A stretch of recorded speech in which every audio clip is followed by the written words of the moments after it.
Hello, little star. It's time to get cozy and comfortable. You're safe, you're warm, so close your eyes and let's have a nice bedtime story. Tonight's story is called The Train That Stopped at Nowhere. On the edge of town, behind a row of crooked lampposts and a bakery that smelled like cinnamon, there was a train station that didn't appear on any map. During the day, it looked ordinary, quiet, empty.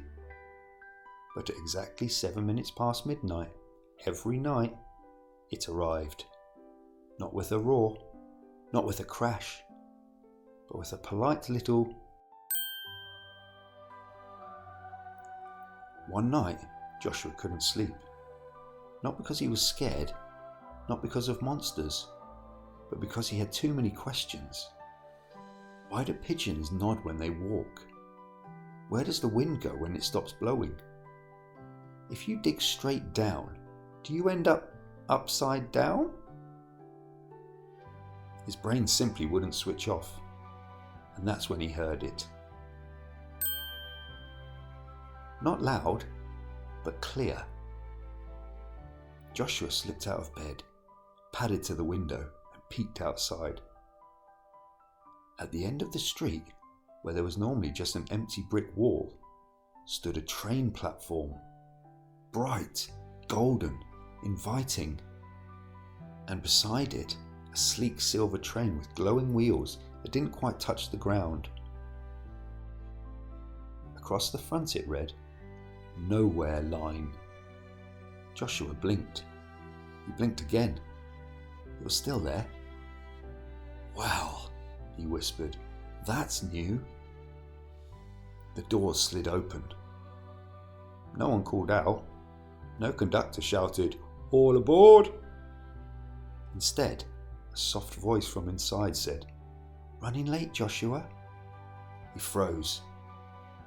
"How does it know my name?"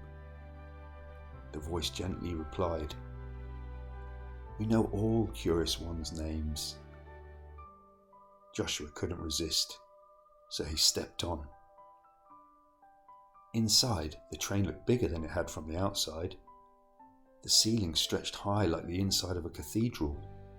The seats were patchwork, some velvet, some wooden, some shaped like giant teacups. Every carriage door had a different sign above it.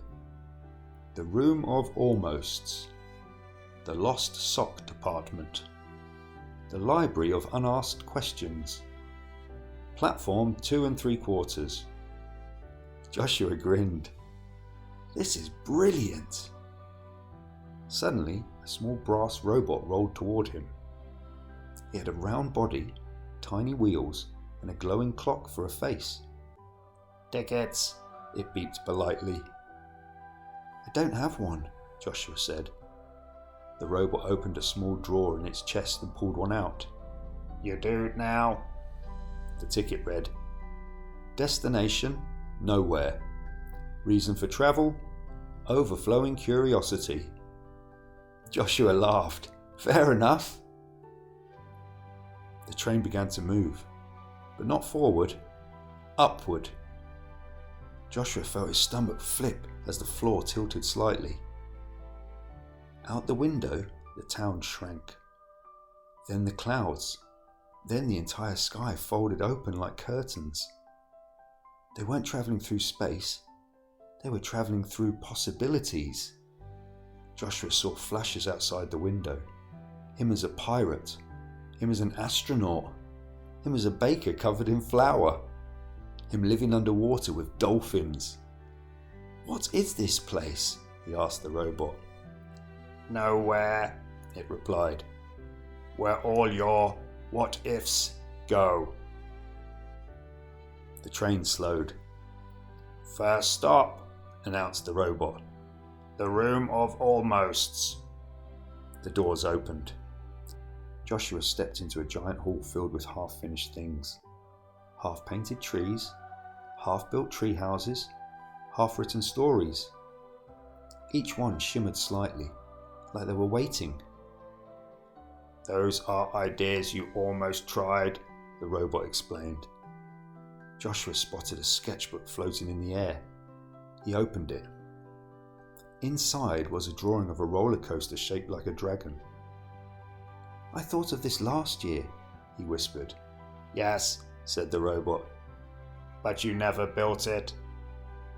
Joshua felt a tiny pinch in his chest. "Do they just stay here forever?" "Unless someone finishes them." Joshua thought for a moment, then carefully drew the rest of the dragon's tail. The roller coaster roared to life, bursting from the page and zooming joyfully around the hall before disappearing in a sparkle of colour. The hall grew slightly brighter. Joshua's eyes widened. "They don't disappear," he realised. "They just need finishing." The robot's clock face smiled. "Correct." Back on the train, Joshua's excitement grew. "Next stop?" he asked eagerly. "The Library of Unasked Questions." This room was enormous. Shelves stretched higher than skyscrapers. Every book had a title written in glowing ink. What if trees could talk? Why do dogs dream? How many colours exist that we can't see? Joshua pulled one down at random. The pages were blank. "They're empty," he said. "For now," replied the robot. Joshua stared at the blank page. Then he whispered, "Why do we forget our dreams?" Words appeared instantly across the page, swirling, forming, answering. Joshua gasped. "It writes back!" "Yes," said the robot, "but only if you ask." Suddenly the train gave a gentle shudder. Not scary, but like a sigh. The robot's clock face flickered. "We are approaching the final stop." Joshua looked down at his ticket. The word nowhere had changed. It now read, "Somewhere." The doors opened one last time. Joshua stepped out onto his own street. But this time it was brighter, more colourful. The brick walls were covered in pictures he hadn't noticed before. The lampposts hummed softly like they were alive. The sky shimmered with possibility. "Wait," Joshua said. "This is just home." The robot rolled beside him. "Yes." "But I thought nowhere was a magical place." "It is," the robot replied. Joshua frowned. "But this is normal." The robot's clock face glowed warmly. "Only to people who stop looking." Joshua slowly looked around again. The cracks in the pavement looked like treasure maps. The wind sounded like it was whispering secrets. Even the bakery sign flickered playfully. "It was here the whole time," he breathed. "Yes." "Nowhere isn't another place." "No." "It's what happens when you stop noticing." The robot gave a soft, satisfied beep. The train doors began to close. "Wait," Joshua said. "Will it come back?" The robot paused at the doorway. Its clock face glowed softly. "It doesn't need to," it said. Joshua frowned. "Why not?" "Because nowhere isn't a place you visit," the robot replied gently. "It's a place unfinished things wait." Joshua looked down at his ticket. The word "somewhere" shimmered and faded. In its place appeared new words. "Return only after completion." "Completion of what?" Joshua asked. The robot gave a small whirring chuckle. "Of the things you begin."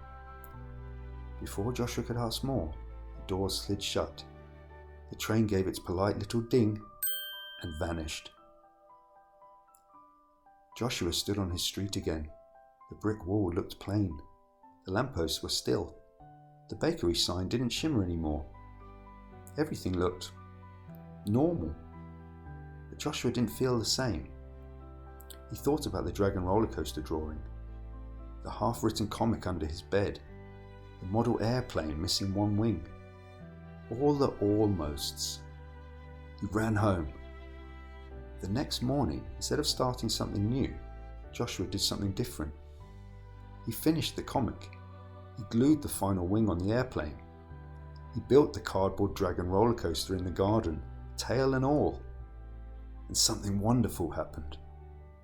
Every time he completed one of his almosts, he felt a tiny spark inside his chest, like a small engine starting up. By the end of the week, Joshua realized something really important. Starting things is exciting, but finishing them, that's where the magic lives. And sometimes, very late at night, at exactly 7 minutes past midnight, he would pause and listen. There was no ding anymore, no glowing platform, no silver train. Because the train to nowhere doesn't return for the curious, it only returns for the unfinished. And Joshua, well, he was too busy finishing his adventures to need a ticket ever again.